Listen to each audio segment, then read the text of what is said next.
நக்கீரன் பிரகாசன் நிகழ்ச்சி நான் உங்ககிட்ட இருந்தே தொடங்குறேன். தமிழ்நாட்டினுடைய சமகால அரசியலுக்குள்ள நிறைய அதிமுகவினுடைய முக்கிய நிர்வாகிகள், மூத்த முன்னாள் அமைச்சர்கள் தாவேகாவுக்குள்ள போறாங்க. இன்னொரு பக்கம் ஏவா வேலு முதல் செந்தில் பாலாஜி வரை வழக்கு அப்படின்ற ஒரு அம்சமும் இருக்குது இல்லையா? ரெண்டுலையும் திமுக அதிமுகவை என்ன செய்யணும்னு நினைக்குது தாவேகா, முதலமைச்சர் விஜய்? தாவேகா பாஜக என்ன செய்யணும்னு நினைக்குதோ அது செய்யுது. பாஜகவுடைய அஜெண்டா இரண்டு திராவிட கட்சிகள் இல்லாத ஒரு ஆட்சி. அதுதான் அண்ணாமலை போன தடவை பெருசாக அதை கொண்டு வந்தார். இரண்டு திராவிட கட்சிகள் இல்லாத ஆட்சி. அதே தான் சீமானும், இரண்டு திராவிட கட்சிகள் இல்லாத ஒரு விஷயம். இப்போது தாவேகா வாங்கின ஓட்டுகளில் சீமான் ஓட்டும் உண்டு. பாஜகவுக்கு அண்ணாமலைக்கு விழுந்த 18% வாக்குகளில் ஒரு கணிசமான சதவீத வாக்குகளை அவர் வாங்குறாரு. சீமானோட 8%ல் ஒரு 4% வாங்குறாரு. மிச்சம் ஒரு 10% இவருக்கு விழக்கூடிய வாக்குகள் இந்த வாக்குகள் தான் ஒரு பெரிய வாக்குகளாக விழுது. இவரோட வாக்குகள் ஒரு 5%, 20%த்தில் மற்ற வாக்குகள்லாம் வாங்குறாருன்னு வச்சுக்கோங்களேன், 35%. ஸோ இவர் பாஜகவுடைய பை ப்ராடக்ட்ன்றதான் ஆரம்பத்திலேருந்து பலர் சொல்லக்கூடிய விஷயம். இன்றைக்கி நீங்கள் பார்த்தீங்கன்னா அவருடைய ஆக்டிவிட்டீஸ் கம்ப்ளீட்டாக பாஜக என்ன செய்ய நினைக்குதோ அதை அவர் பர்ஃபெக்டாக செய்கிறார். பாஜகவுக்கும் எடப்பாடி பழனிசாமிக்கும் இடையில் ஒரு பெரிய லடாய் ஓடிட்டுருக்கு. பாஜக 23 தொகுதிகளில் மொன்ன தொகுதிகளில் நிற்க வச்சு முக்கி ஒரே ஒரு தொகுதி மட்டும் ஜெயிக்க வச்சார் அவர். ரைட்டுங்களா? பாரதிய ஜனதா கட்சி டபுள் என்ஜின் சர்க்கார்னு சொல்லுது. ரைட்டா? அதுக்கு என்னென்னா கூட்டணி ஆட்சி தமிழகத்தில்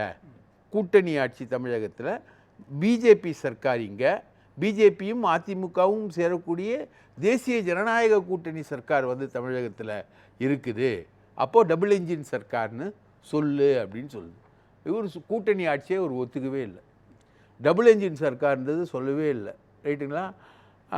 பியூஷ் கோயல் ஒரு 5 நாள் உட்காந்து இதெல்லாம் ரெடி பண்ணோன்னு பேசணுன்னு ட்ரை பண்ணுறாரு.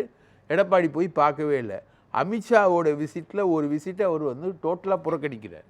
இது பாஜகவுக்கும் எடப்பாடிக்கும் இடையான ஒரு சண்டையாக போகுதுன்னு வச்சுக்கோங்களேன்.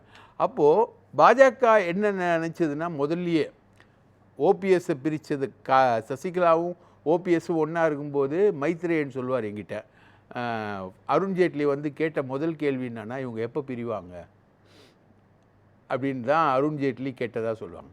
ஸோ ஓபிஎஸ்ஸை பிரித்து எடுத்துகிட்டு போய் ஓபிஎஸ் தனியாக எம்எல்ஏக்களை பிரிக்கும்போது முதல் ஆளாக போய் ஆதரவு தெரிவித்தவர் அண்ணன் மைத்ரேயன். அப்போ அந்த ஒர்க்கு யாரோட ஒர்க்கு? அருண்ஜேட்லி ஒர்க்கு. அப்போ அதிமுகவை டிஸ்மேண்டில் பண்ணோன்றது அவருது. செங்கோட்டையன் வரைக்கும் கடைசி வரைக்கும் அவங்க நிர்மலா சீதாராமன் பார்த்துக்கிட்டே தான் இருந்தாங்க. செங்கோட்டையன் போகிற வரைக்கும் செங்கோட்டையனை இந்த தாவேகாவுக்கு அனுப்பி வச்சது கூட நிர்மலா சீதாராமன் அப்படின்ற ஒரு புகழுரையும் உண்டு. ரைட்டுங்களா? அதே மாதிரி எடப்பாடி பழனிசாமியை பார்க்கட்டும், மற்றவங்கள பார்க்கட்டும், எல்லாம் விஜய் ஒரு சிபிஐ விசாரணைக்கு போயிட்டு வரும்போது தான் இப்படி கை காமிச்சிட்டு வருவார். டெல்லியில் தெம்பா வருவார். அப்போ என்ன சொன்னாங்கன்னா, முடிஞ்சு போச்சு டீல், பிஜேபிக்கும் தாவேகாவுக்கும் இடையில் ஒரு டீல் முடிஞ்சு போச்சு அப்படின்னு சொன்னாங்க. அதுக்கப்புறம் இவங்க ஆட்சி அமைக்கிறாங்க. அர்லேக்கர் பிரச்சனை கொடுக்குறாரு. இன்றைக்கி அர்லேக்கர் எப்படி மாறிட்டார்? அர்லேக்கர் விஜய் ரசிகர் மன்ற தலைவராகவே மாறிட்டார். ரைட்டா? அவர் போய் மதுரையில் அதிகாரிகளெல்லாம் கூப்பிட்டு வச்சு ஆட்சி நடத்துகிறாரு. அதை பற்றி நிர்மல்குமார் பேசுகிறாரு, விஜய் பேச மாட்டுறாரு.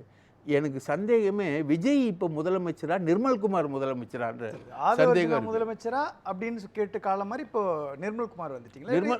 ஒரு விஷயம் சார், இப்போ பாஜகவுக்குள்ளிருந்து ஒரு இயக்கப்படுறாங்க அல்லது அதிமுகவை பாஜக டிஸ்மேண்டில் பண்ணுது அப்படின்னா அதுக்கான ஆதாரமாக நீங்கள் சில வச்சுருப்பீங்க. ஆனால் சி விஜயபாஸ்கரோ, எம்ஆர் விஜயபாஸ்கரோ அல்லது வைகை செல்வனோ அல்லது கடம்பூர் ராஜோ போகிறாங்க அப்படின்னா அவங்களுடைய அரசியல் எதிர்காலத்தை கருத்தில் கொண்டு தானே போவாங்க. சார் என்ன சார் நீங்கள் பேசுகிறீங்க? அரசியல் எதிர்காலமா? சி விஜயபாஸ்கருக்கா? சி விஜயபாஸ்கர் குவாரி நடத்தினார்னு ஒருத்தர் படுகொலை செய்யப்பட்டார், ஜெகபர் அலின்னு. அந்த கேஸு திமுக ஆட்சியில் தான் நடந்தது. 800 கோடி அளவில் ஒரு குவாரி நடத்துகிறார், அதை கேள்வி கேட்டார். சி விஜயபாஸ்கர் மேலே அமலாக்கத்துறை கேஸ் இருக்குது சார், சிபிஐ கேஸ் இருக்குது சார். பாஜக அதிமுக இது வரைக்கும் ஒத்துமையாக இருந்ததுன்னு சொன்னாங்க இல்லைங்களா? அதில் வேலுமணி போயிட்டு நிர்மலா சீதாராமன் பார்ப்பார், அமித்ஷாவை பார்ப்பாரு, எல்லார்கிட்டையும் பார்ப்பாரு. இங்கே ஜக்கி வாசுதேவை பார்ப்பாரு. இங்கே அமித்ஷா வரும்போது இங்கே வருவார், மோகன் பகவத் வரும்போது 2 பேரும் சேர்ந்து பார்ப்பாங்க. வேலுமணி வந்து பாஜகவுடைய பிம்பமாகவே இருந்தார் சார். இதில் விஜயபாஸ்கர் மேலே இருக்க கேஸை ஒரு புள்ளி நவுத்திச்சுன்னா சென்ட்ரல் கவர்மெண்ட் அவர் ஜெயிலுக்கு போயிடுவார். அந்த அளவுக்கு கேஸ் இருக்குது. அப்போது அவர் வந்து தாவேக்காக்குள்ளே போகிறாருன்னா பாஜகவோட ஆசை இல்லாமல் அவர் போக முடியுமா? இதே எம்ஆர் விஜயபாஸ்கர் மேலே அமலாக்கத்துறை லேட்டஸ்ட்டாக வழக்கு இருக்குது. இல்ல எனக்கு என்ன கேள்வினா, அவங்க பாஜகவுக்கு போனாங்கன்னா நீங்க சொல்றபடி பாஜக இல்லைங்க, தாவேக்கா. அதான் கேட்குறேன். உங்க பாஜகவுக்கு சி விஜயபாஸ்கரோ எம்ஆர் விஜயபாஸ்கரோ பாஜகவுக்குள்ள போறாங்க அப்படின்னா அவங்க வழக்கிலிருந்து தன்னை தப்பிக்க முயற்சி பண்ணலாம். தாவேக்காவுக்குள்ள போறதன் மூலமாக எப்படி அவங்க வழக்கிலிருந்து தப்பிக்க முடியும் சார்? இப்போ வழக்குலேருந்து தப்பிக்க முடியுமா முடியாதான்றது வேற சார். வழக்கு வந்து நீதிமன்றம் தான் தீர்மானிக்கும். வழக்குலேருந்துலாம் தப்பிக்க முடியாது. விஜயால் கரூர் சிபிஐ வழக்குலேருந்து என்றைக்குமே தப்பிக்க முடியாது. அது பிஜேபி வச்சுக்கிட்டே இருக்கும். கோடாரியா ஏன் அதை முடிக்காமல் இருக்குது அப்படின்னா, இந்த கோடாரி என் கையில் இருந்துக்கினே இருக்கணும். ஏன்னா நினச்சா அதில் குற்றவாளின்னு சொல்லிட்டு தூக்கி திகார் ஜெயிலில் உட்கார வைக்க முடியும். அரவிந்த் கெஜ்ரிவாலை, ஹேமந்த் சோரனை உட்கார வச்ச மாதிரி விஜயை தூக்கி திகார் ஜெயிலில் பிஜேபி நினச்சா உட்கார வைக்க முடியும். இது விஜய் மேலே இருக்கக்கூடிய ஒரு புடி அவங்களுக்கு. அதை வச்சுக்கிட்டு வழக்கில் தப்பிக்கிறது தப்பிக்காதது வேற சார். இப்போது நீங்கள் வந்து ஒரு மூமெண்ட் நீங்கள் ஒரு வழக்கில் குற்றவாளி, ரவுடி. நீங்கள் வந்து இந்த போலீஸ் ஸ்டேஷனில் இத்தனை நாள் கையெழுத்து போடணும் அப்படின்னு ஒன்று இருக்குது. நீங்கள் வந்து திடீர்னு மைசூருக்கு போகணுன்னு சொல்கிறீங்கன்னா, போய் அந்த எஸ்ஐ கிட்ட சொல்லி, ஐயா இந்த மாதிரி அம்மா செத்துட்டாங்க, நான் வந்து மைசூருக்கு போகணும், வேறு வழி இல்லை, என்னை பெத்த தாய் செத்துடுச்சு, நான் போகணுன்னா அந்த எஸ்ஐ கிட்ட போயிட்டு பர்மிஷன் வாங்கணும். இல்லைனா நீதிமன்றத்தில் அப்ளை பண்ணி பர்மிஷன் வாங்கணும். ரைட்டுங்களா? அந்த மாதிரி தான் இந்த வழக்கில் சிக்கியிருக்கிற அக்யூஸ்டுகளுடைய நிலைமை, குற்றவாளிகளுடைய நிலைமை, குற்றம் சாட்டப்பட்டவர்களோட நிலைமை. இந்த மாதிரி குற்றம் சாட்டப்பட்டு சீரியஸ் வழக்குகளில் சம்மந்தப்பட்ட ஒருத்தர் தன்னுடைய அரசியல் நிலையை மாற்றிட்டு, அதிமுகலேருந்து தன்னுடைய அரசியல் நிலையை மாற்றிட்டு தாவேக்காக்குள்ளே போகிறாருன்னா, குறைந்தபட்சம் அந்த வழக்கை விசாரிக்கிற பாஜகவோட பர்மிஷன் இல்லாமல் போக முடியுமா? அதுக்கே சார் தாவேக்காவுக்கு போகிறதுக்கு ஏன் சார் பாஜகவுக்கு பர்மிஷன் வாங்க? அவங்க சொல்கிறாங்க எம்ஜிஆர் ஜெயலலிதா இடத்த விஜய் நிரப்பிட்டாரு, இன்னொரு அதிமுகவாக தாவேக்கா மாறிடுச்சு அப்படின்ற இடத்துல தானே அவங்க வைகை செல்வன்லேருந்து சி விஜயபாஸ்கர்லேருந்து சொல்கிறாங்க. இப்போ வழக்கை காரணமாக காட்டி அவங்க போக வேண்டிய அவசியம் எங்கிருந்து வருது? அதிமுக என்பது பாஜகவுடைய அந்த எக்ஸிகியூஷன் படி பார்த்தா டிஸ்மேண்டில் ஆயிடுச்சுன்னு வச்சுக்கிட்டாலும் கூட, டிஸ்மேண்டில் ஆன ஒரு கட்சிக்குள்ளே நமக்கு எதிர்காலம் கிடையாது, தொடர் தோல்விகள், தாவேக்கா தான் இன் ஃபியூச்சர் அப்படின்ற இடத்த நோக்கி அவங்க நகரலாம் இல்லையா? பாஜகவோட ரோல் அண்ட் ரெஸ்பான்சிபிலிட்டி இந்த இடத்துல என்னன்றது வெளிப்படையாக சொல்லுங்க. இதே விஜயபாஸ்கரும் சிவி சண்முகமும் வந்து இவங்க திமுகவில் பேசினாங்க. திமுகவோட பேசினாங்க. திமுகவுக்கு வர்றதுக்காகவும் பேசினாங்க. திமுகவுக்கு வர்றதுக்கு பேசும்போது இங்கே வந்து ரகுபதி எதிர்த்தார். புதுக்கோட்டை என்னும்போது விஜயபாஸ்கரை ரகுபதி எதிர்த்தார். இன்றைக்கி பாவம் பர்வேஸ் நல்ல மனுஷன், மந்திரியாக இருக்கார். அவர் அவங்க அப்பாவை பண்ணது, அவங்க அப்பாவை கொடுமை பண்ணதெல்லாம் சகிச்சுக்கிட்டு வாங்க தலைமை சொன்னார்னு பர்வேஸ் வரவேற்றுட்டார். ஆனால் ரகுபதி அதை மறக்கலை. ரகுபதியுடைய சிஷ்யன்தான் பர்வேஷோட அப்பா. ரகுபதிக்கு எதிராக உருவாக்கப்பட்டவர் தான் விஜயபாஸ்கர். உருவாக்குனது சசிகலா ஜெயலலிதா ஆட்சி காலத்தில். ரைட்டுங்களா? இது வந்து ரகுபதி மறக்கலை, ரகுபதி முடியாதுன்ட்டார். சிவி சண்முகத்துக்கு பொன்முடி ஓகேன்ட்டார். வருத்தமாற்றம் நமக்கு 1 இயர் லீடர்ஸ் இல்லை. சிவி சண்முகம் திமுகவுக்கு வர்றதுக்கு ட்ரை பண்ணார், பேசுகிறார், பேசிக்கிட்டு இருந்தார். இப்போ தாவேக்காக்கு போக போகிறாருன்னு சொல்கிறாங்க. ஏன் சார் இவங்கெல்லாம் திமுகவுக்கு வரல? பாஜக திமுகவுக்கு இவங்க போகிறத விரும்பலை. ரைட்டுங்களா? அதனால் இவங்க திமுகவுக்கு வரல. இவங்க தாவேக்காக்கு போகிறத வந்து பாஜகவோட க்ரீன் சிக்னல் வச்சுட்டு போகிறாங்க. ஏன்னா பாஜகவுக்கும் எடப்பாடிக்கும் இடையில் பெரிய சண்டை நடக்குது. ஏன் இவ்வளோ பிரச்சனை நடக்குது? அதிமுகவில் இவ்வளோ பேர் வந்து உடையிறான், போகிறான், வரான், இவ்வளோ பிரச்சனை நடக்குது. ஏன் பாஜக வாய் திறக்கல? சார் ஒன்றே ஒன்று சார், நான் அமலாக்கத்துறையை வச்சுருக்கேன், நான் வந்து கொக்கி போட்டு இழுப்பேன்னு பாஜக ஒரே ஒரு ரைடு நடத்தினா போதும், இல்லை ஒரு சாம்பிள் நடத்தினா போதும். ரைட்டுங்களா? சார் எனக்கு நீங்கள் சொல்கிறது புரியுது. இதில் பாஜகவுடைய அனுமதியோடு தான் தாவேக்காவுக்குள்ளே போகிறாங்கன்னா, திமுகவில் இருக்கக்கூடிய சிலரும் போகிறாங்க இல்லையா? ஜே அன்பழகனுடைய சகோதரர் போகிறாரு, ஜெகத் ரட்சகனுடைய மகன் போறாரு அப்படின்னும் பொழுது அதுவும் பாஜகவுடைய சிம்டம்ஸ் இருக்குமா, பாஜகவுடைய அனுமதி இருக்குமா? சார் ஜெகத் ரட்சகன் ஒரு மது வியாபாரி சார், வெல்நோன் விற்பனையாளர், தமிழ்நாட்டில் ஹோட்டல் வச்சுருக்காரு. ஜெகத் ரட்சகன் புசி ஆனந்த் வந்து இந்த பையனை, ஜெகத் ரட்சகனோட பையனை என்னன்னு கூப்பிடுவார் தெரியுங்களா? சின்னையா அப்படின்னு கூப்பிடுவார். ஜெகத் ரட்சகன் பையன்கிட்ட வந்து செலவுக்கு காசு வாங்கிட்டு போவார். பல நேரம் ஹோட்டலில் உட்காந்து தின்னுட்டு கும்பலாக சாப்பிடாமலே பில்லு கொடுக்காமலே போவாங்க. ஜெகத் ரட்சகன் பையனுக்கும் புசி ஆனந்துக்கும் இருக்கக்கூடிய உறவு என்பது ரொம்ப க்ளோஸான ஒரு உறவு.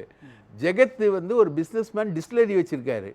எஸ்என்ஜே ஜெயமுருகன் இப்போ பாஜகவில் இருக்கார். அதுக்கு அடுத்த பெரிய டிஸ்டிலரி வந்து ஜெகத் ரட்சகன் டிஸ்டிலரி. ஜெகத் ரட்சகனுக்கு தாவேக அரசோட தயவு தேவை பிஸ்னஸ் ரீதியாக. இவர் வந்து துரைமுருகனை காலி பண்ணிவிட்டு பொதுச் செயலாளராக வர்றதுக்காக ட்ரை பண்ணிக்கிட்டு இருக்கவர் ஜெகத்து, ரைட்டா?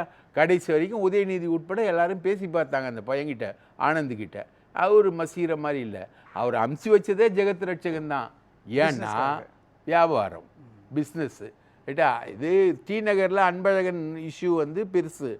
அதே மாதிரி நம்ம கலைராஜன் அவரை வந்து மதிக்கலைன்னு சொல்லிட்டு அவர் போகிறார். இதெல்லாம் வந்து இண்டிவிஜுவல் இஷ்யூஸ் போகிறாங்க. ஏன் அனிதா ராதாகிருஷ்ணனை ட்ரை பண்ணி ஏன் அனிதா ராதாகிருஷ்ணன் போல? அவர் ஏன் ப்ரெஸ் மீட்டில் வந்து சொல்கிறாரு என்னை கூப்பிட்டாங்க நான் போகல அப்படின்னு அவர் சொல்கிறார் இல்லையா? அவரை ட்ரை பண்ணியிருப்பாங்களா இல்லையான்றது ஒரு கேள்விக்குரிய வருது இல்லையா? அனிதா ராதாகிருஷ்ணன் பவர்ஃபுல்லான ஆள், அவரு போக மாட்டார். அப்போ செந்தில் பாலாஜியை கொக்கி போட்டு இழுத்து எல்லா வேலையும் பார்த்து பண்ணிக்கிட்டு இருக்காங்க. செந்தில் பாலாஜியை பிடிக்க முடியாது, ரைட்டா? அவன் தம்பியவே பிடிக்க முடியல, சிபிஐயாலேயும் என்ஃபோர்ஸ்மெண்ட்டாலேயே பிடிக்க முடியல. இவங்க எங்கே போய் பிடிக்கிறது? சென்னை நகர போலீஸார் என்ன தான் சார் பிளானில் இருக்கிறாரு விஜய்? ஏன்னா இந்த பக்கம் நீங்கள் சொல்கிற மாதிரி அனிதா ராதாகிருஷ்ணனை எம்எல்ஏ பதவி ராஜினாமா பண்ணிட்டு தாவேகாவுக்குள்ள சேருங்கன்னு சொல்லி மிரட்டப்பட்ட 6 மணி நேரம் நான் விசாரணைக்குள்ளே அதுதான் பேசினேன் அப்படின்றாரு.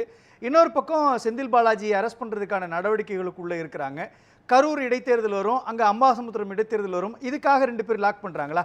ஆமாம் சார். இப்போது செந்தில் பாலாஜி ஏற்கனவே கோர்ட்டில் சொன்னார் இல்லையா சார் ஒரு விஷயம், என்னை வந்து பாஜகவுக்கு வாங்க அப்படின்னு ட்ரை பண்ணாங்க, நான் பாஜகவுக்கு வந்தால் என் மேலே போட்ட கேஸெல்லாம் வாபஸ் வாங்கிறேன்னு சொன்னாங்க அப்படின்னு அவர் கோர்ட்லேயே அஃபிடவிட் தாக்கல் பண்ணார் இல்லைங்களா? ஹைகோர்ட்லேயே தாக்கல் பண்ணார் அஃபிடவிட்டு. ஹைகோர்ட் அதை வந்து ஹியர் பண்ணிச்சு, கேட்டுச்சு. நான் ஹைகோர்ட் ஆர்டர் போட்டு அதெல்லாம் பெருசாக பண்ணிச்சுலாம் சொல்ல வரல, ஹைகோர்ட் ஹியர் பண்ணிச்சு. ஏற்கனவே செந்தில் பாலாஜி வச்சு அதே டிமாண்டு தான் இன்றைக்கி வந்து அனிதா ராதாகிருஷ்ணன் வைக்கிறாரு, ரைட்டா? இதுதான் இவங்களோட விஷயம் சார். நான் சப்மிட் பண்ணுறது இதுதான் சார், பாஜக தான் தாவேகா, தாவேகா தான் பாஜக. பேசலாம். பிரகாஷ் சார் எப்படி பார்க்குறீங்க? அதிமுக கைப்பற்றுதல் அப்படின்றது தான் பெரும்பாலும் இருக்குது சார். அதிமுகவை கைப்பற்றுதல் தான் சார் இந்த முயற்சிக்கான விஷயம். அது எந்த கட்சியாக இருந்தாலும் சரி, சிபிஐ சிபிஎம்மாக இருந்தாலும் சரி, தாவேகாவாக இருந்தாலும் சரி, அதிமுக ஓபிஎஸ் அணியாக இருந்தாலும் சரி, எந்த கட்சியுமே யாராலையும் அழிக்க முடியாது, முழுசாக கைப்பற்றவும் முடியாது, ரைட்டுங்களா? இன்றைக்கி வரைக்கும் ஜனதா கட்சி சுப்பிரமணிய சாமி இருக்கார் இல்லையா, ஏரோலவன் சின்னம், அந்த சின்னம் வரைக்கும் இன்றைக்கி வரைக்கும் இருக்குது. அதில் ஒரு ஆள் இருப்பான், ரைட்டுங்களா? இருந்துக்கிட்டு தான் இருப்பான். அதிமுகன்றது ஒரு பிரம்மாண்டமான இயக்கம். டோட்டலாக 1,34,000 ஓட்ஸ் வந்து வாங்கியிருக்காங்க. இவங்க வந்து 1,75,000, 40 lakhs டிஃப்ரென்ஸ்னு வச்சுக்கோங்க. 1 crore 1 lakh 1 crore 34 lakhs, ரைட்டுங்க? 1 கோடி 1,34 லட்சம் கூட்டணியாக அதிமுக வாங்கியிருக்கு, ரைட்டுங்களா? இதுதான் சார் நிலவரம். ஸோ அந்த கட்சி வந்து இப்போ நீங்கள் வந்து 1.25 கோடி பேர் வந்து உங்களுக்கு வாக்கு கொடுத்துருக்காங்க. நீங்கள் எடுக்கக்கூடிய முடிவுகள் வந்து 2.5 கோடி பேர் உங்களை எதிர்த்து வாக்களிச்சிருக்காங்க. 2.25 கோடி பேர் வந்து உங்களை எதிர்த்து வாக்களிச்சிருக்காங்க. நீங்கள் எடுக்கக்கூடிய முடிவுகள்லாம் அந்த 2 கோடிக்கு மேலே உங்களை எதிர்த்து வாக்களித்தவங்கள தான் இப்போது ஒரு அமைச்சர் சொல்கிறாரு, குறுவை சாகுபடி லேட் ஆகுதுன்னா அந்த விவசாயிகள்லாம் வேறு வேலை பார்க்க போகலாம். இது மாதிரி தான் பக்தவச்சலம் சொன்னார், ரேஷனில் அரிசி கிடைக்கலன்னா எலிக்கறி சாப்பிட்லாம் அப்படின்னாரு. இன்றைக்கி உணவுத்துறை அமைச்சர், விவசாயத்துக்கு பேர் பெற்ற ஒரு கும்பகோணத்துக்காரன்னு நினைக்கிறேன், அவர் வந்து நல்ல உயர் சாதி வகுப்பை சார்ந்தவர், அவருக்கு விவசாயம் தெரியாது, அவர் வந்து சொல்கிறாரு வேறு வேலை பார்க்க போங்க அப்படின்னு. ஸோ நீங்கள் எடுக்கக்கூடிய முடிவுகள் எல்லாத்தையும் கைப்பற்றும். என்னுடைய ஃபைனல் ஸ்டேட்மெண்ட் என்னன்னா சிம்பிள், அதிமுகவை யாராலையும் அழிக்க முடியாது. இன்றைக்கி இருக்கிற நாஞ்சில் கோலப்பன் வந்து அதிமுகவுக்கு எதிராக பேசலாம், எடப்பாடிக்கு எதிராக பேசலாம், ஆனால் கிட்ட போய் டச் பண்ணால் எம்ஜிஆர் வருவார் வெளியில். அதனால் கிட்ட போய் இப்படி டச் பண்ணால் எம்ஜிஆர் வருவார். நன்றி சார். அதுதான் அதிமுக வந்து யாராலையும் அழிக்க முடியாது. நன்றி சார். விஜய் இல்லை, அவங்க அப்பா எஸ்.ஏ. சந்திரசேகர் வந்தாலும்